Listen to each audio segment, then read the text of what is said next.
మీలో చాలా మందికి తెలియకపోవచ్చు, కొంచెం మంది తెలిసి ఉంటుంది. వీటేంటంటే ఒకసారి దగ్గర చూపించు. ఇవేంటంటే కుంకుడికాయలు అనమాట. మా గ్రామాల్లో అయితే చాలా ఎక్కువగా దొరికేవి. ఇప్పుడు అక్కడక్కడ దొరుకుతున్నాయి కానీ మా గ్రామంలో అయితే దొరికేవి అనమాట కుంకుడికాయలు అనేవి. ఏంటంటే మాది ఒకప్పుడు ఆ, షాంపూలు వాడే విలేజ్ అయితే కాదనమాట. షాంపూలు వాడే రోజుల్లో అయితే మేము ఎక్కువగా కుంకుడుకాయలు వాడేవాడు. ప్లస్ ఏంటంటే మాకు షాంపూలు వాడే అలవాటు కూడా కొంచెం తక్కువగానే ఉండేది అనమాట. ఇప్పుడు అంటే అందరూ కంపల్సరీ షాంపూలు వాడుతున్నారు అన్నమాట. కానీ కుంకుడుకాయలు వాడే పద్ధతి అయితే మా గ్రామంలో చాలా బాగుండేది అనమాట. అయితే ఇవి ఎక్కువగా అయితే పల్లెటూర్లోనే వాడతారు. పట్టణాల్లో అయితే చాలా తక్కువ వాడతారు అనమాట. కొంతమంది వీటి యొక్క యూజ్ అంటే వీటి యొక్క ఉపయోగం తెలియ వీటి యొక్క మంచి గుణం తెలిసి అయితే చాలా మంది పట్టణాల్లో ఉన్న వాళ్ళు కూడా ఇది రోజుకు ఒక 4 కాయలు చొప్పున అంటే వారానికి ఒకసారి చేస్తారు కదా, అవి 4 కాయలు చొప్పున అయితే పట్టుకెళ్ళడం జరుగుతుంది. మా పూర్వకాలం నుంచి అయితే మేము కుంకుడుకాయలు వాడుతున్నాం. మా నాన్నల తరంలో కూడా మేము ఎక్కువగా కుంకుడుకాయలు వాడాం. మాకు మా చేను అయితే ఇంచుమించు ఒక 4-5 చెట్లు ఉండేవి అనమాట, కుంకుడు చెట్లు. ఇప్పుడు అవన్నీ అంతరించిపోయినాయి. ఒక చెట్టు ఉంది, ఆ చెట్టు మాత్రం కూడా అది కూడా ఎండిపోయి ఉంది అనమాట. ఒక్క కొమ్మే కాస్తుంది అనమాట. ఇవి వచ్చేసి ఒకసారి చూడండి. ఇవి వచ్చేసి మా మామయ్య గారు అనమాట. మా మామయ్య గారు ఏంటంటే కుంకుడుకాయలు కోసుకొని తీసుకొచ్చి ఇలాగా ఎండలో ఆరబెడతారు. ఇవి ఏంటంటే ఇవి పచ్చిగా ఉంటాయి, మీరు చూస్తారు కదా. ఇంకా ఈ జిగురు అనేది పోవాలన్నమాట. జిగిరిపోయిన తర్వాత ఇవి మనం వాడుకోవడానికి అయితే ఉపయోగపడతాయి. ఇవి ఇంకా పచ్చిగా ఉన్నాయి. ఇంచుమించుగా ఒక 1 వీక్ అయితే ఇవి ఆరబెడతారు అన్నమాట. అప్పుడు గట్టిగా తయారవుతాయి. కొంతమంది ఏంటంటే ఇలా కాయ రూపంగా ఉంచేసుకుంటారు. కొంతమంది ఏంటంటే పిండిగా తయారు చేసుకొని అది వాడుకుంటారు అన్నమాట. ఇంచుమించు ఇవి 3 years అయితే వాడచ్చు మన కుంకుడుగా. నిజంగా నేను ఇప్పటికీ మా స్కూల్లో ఉన్న పిల్లలు తీసుకొచ్చేస్తారనమాట. అంటే నేను కుంకుడుకాయలు అడగడం వల్ల ఏంటంటే వాళ్ళ చేలో ఉన్న కుంకుడుకాయలు తీసుకొచ్చారు. ఒక ఇన్ని కాయలు ఇచ్చారనమాట. అవి ఏంటంటే నేను ఇప్పటికీ వారానికి అంటే సోమవారం కంపల్సరీ చేస్తానన్నమాట తలస్నానం. ఒక 4 కాయలు లేదంటే మహా అయితే 6 కాయలు కొట్టుకొని చేస్తానన్నమాట. ఇవి ఏంటంటే నాకు 1 year రావాలి. తర్వాత మళ్ళీ ఎక్కడైనా తీసుకొని మళ్ళీ నేను షాంపూ మానేసి షాంపూతో కాకుండా కుంకుడుకాయలతో అయితే స్నానం చేయడానికి చాలా ప్రయత్నిస్తున్నాను. నాకు చాలా ఇష్టం. ఒకప్పుడుగా నేను వైజాగ్లో అయితే పనిచేసేటప్పుడు కూడా నేను ఎక్కువగా అయితే కుంకుడుకాయలు వాడేవాడిని. కుంకుడుకాయ అలాగే మందారం పొడి, గోరింటాకు పొడి 3 కలిపి నేనైతే హెయిర్కి అయితే అప్లై చేసి స్నానం చేయడం జరిగింది. వారానికి 2 days అనమాట.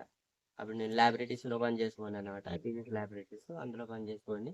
అప్పుడైతే ఇలాగే చేసేవాడిని అనమాట. ఒకసారి మీరు చూస్తే మీరు ఇలా ఆరబెట్టడానికి కారణం ఏంటంటే తెలిసిందే కదా, మనం ఎండిన తర్వాతే దీని గుణం అనేది బయటపడుతుంది అనమాట. ఇప్పుడు పచ్చికాయలతో చేయడం వల్ల ఏంటంటే చేదు గుణం అనేది పోదన్నమాట మన హెయిర్ నుంచి. ఆ హెయిర్ నుంచి చేదు గుణం అనేది పోదు కాబట్టి మనమైతే ప్రస్తుతానికైతే ఇవి వాడలేం. కాబట్టి ఏంటంటే మనం ఈ బాగా ఎండిన తర్వాత మాత్రమే వాడగలం అన్నమాట.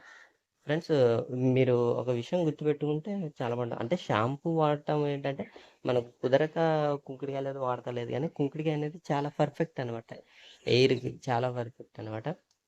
అంటే కొంతమంది కుంకుడుకాయలు వాడిన తర్వాత కూడా ఎయిర్ లాస్ అవుద్ది అని అంటారు. ఏంటంటే వాళ్ళు కంటిన్యూస్గా వాడరు అనమాట. ఏంటంటే అప్పుడప్పుడు వాడటం వల్ల వాళ్ళు కూడా ఎయిర్ లాస్ అయ్యే అవకాశం ఉంటుంది. అలాగే ఎయిర్ కూడా స్ట్రాంగ్ అవుతుందని నా ఫీలింగ్.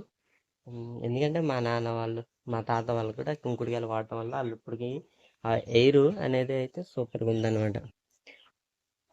మా గ్రామంలో చాలా మంది ఇప్పటికీ కుంకుడుకాయలు వాడతారు. అంటే వీటి ఉపయోగం తెలిసిన వాళ్ళైతే కంపల్సరీ కుంకుడుకాయలు వాడతారు అనమాట. అయితే ఫ్రెండ్స్, ఈ వీడియో ఏంటంటే మీకు ఒక చిన్న అవగాహన కోసం అనమాట. కుంకుడుకాయల యొక్క అవగాహన కోసం మీకు చెప్పడం జరుగుతుంది. అయితే నేను కోసేటప్పుడు అయితే నేను లేక కుంకుడు చెట్టు నుండి కోసే వీడియో అయితే చేయలేకపోయాను అనమాట. అయితే ఇంకొకసారి ఎప్పుడైనా సరే కోసేటప్పుడు కంపల్సరీగా నేను తీసే ప్రయత్నం అయితే చేస్తాను. అది మీకు చూపించే ప్రయత్నం కూడా నేను చేస్తాను. సో ఫ్రెండ్స్, మీలో ఎంతమందికి ఈ కుంకుడుకాయల వీడియో నచ్చిందో, అలాగే ఎంతమంది కుంకుడుకాయలు యూజ్ చేస్తున్నారో, అలాగే ఎంతమంది విలేజ్ నుంచి చూస్తున్నారు ఈ వీడియో, ఎంతమంది టౌన్ సిటీ నుంచి చూస్తున్నారు కింద కామెంట్లో తెలియచేయండి. అలాగే పర్టికులర్గా ఎంతమంది ఇండియా నుంచి చూస్తున్నారు, అలాగే బయట కంట్రీ నుంచి చూస్తున్నారో అది కూడా తెలిపే ప్రయత్నం అయితే చేయండి. మరిన్ని మంచి వీడియోస్ అయితే మన ఛానల్ చాలా ఉన్నాయి. అలాగే మీకు ఎటువంటి కంటెంట్ కావాలో, ఎటువంటి వీడియోస్ కావాలో మా విలేజ్కి సంబంధించి మీరు ఏం కోరుకున్నా సరే, విలేజ్కి సంబంధించి ఏ వీడియో తీయమన్నా సరే నేను అయితే ఆ వీడియో మీ ముందుకు పెట్టడానికైతే చాలా ప్రయత్నం చేస్తాను. కాబట్టి మీరు కొంచెం కామెంట్లో తెలియజేసినట్లయితే కంపల్సరీగా ఆ వీడియోపై నేను దృష్టి పెట్టి మీకు ఒక మంచి కంటెంట్ అయితే ఇవ్వడానికి నేను చాలా ప్రయత్నిస్తాను అన్నమాట. ఏదేమైనా నాకైతే సపోర్ట్ చేయండి ఖచ్చితంగా. మనం వా సబ్స్క్రైబర్స్కి 1000 సబ్స్క్రైబర్స్కి చాలా దగ్గరలో ఉన్నా. కాబట్టి మీరు నాకు సపోర్ట్ చేసినట్లయితే నేను కూడా ఒక హ్యాపీ ఫీల్ ఉంటే ఇంకా మీరు ఇచ్చే సపోర్ట్ వల్ల నాకు బూస్ట్ పెరుగుద్ది అనమాట. ఇంకా ఎక్కువ మంచి మంచి వీడియోస్ అయితే తీయడానికి అయితే నాకు మంచి బూస్టప్ ఉంటుంది. కాబట్టి ఖచ్చితంగా మీరు ఇది గమనించగలరు. నాకు మీరు కొన్ని సో ఫ్రెండ్స్ చూసారా, నేను కుంకుడికాయలు ముట్టుకున్నాను కదా, ముట్టుకున్న తర్వాత చూడండి చేయిలు కడుక్కుంటే పొగురు ఎలా వస్తుందో నొరగ. చూసారు కదా, నొరగ ఇలా వస్తుంది అనమాట. చాలా ఫాస్ట్గా ఫ్లో అవుద్ది అనమాట. నొరగ అనేది చాలా ఫాస్ట్గా వస్తుంది మనకి. ఈ ఎంత ఆ, దీనివల్ల యూస్ అంటే కుంకుడికాయ వల్ల ఏంటంటే ఎయిర్ ఎఫెక్ట్ అవ్వదు, అలాగే హెడ్ కూడా హెడ్ మసాజ్ చేసినట్టు ఉంటుంది, చాలా బాగుంటుంది అనమాట. అంటే షాంపూలు ఏంటంటే మనకు టైం కుదరగా ఇవి వాడటం వల్ల కొంచెం ఇబ్బందిగానే ఉంటుంది. ప్లస్ ఏంటంటే ఇవి అయితే మేము కొనుక్కోవసరం లేదు.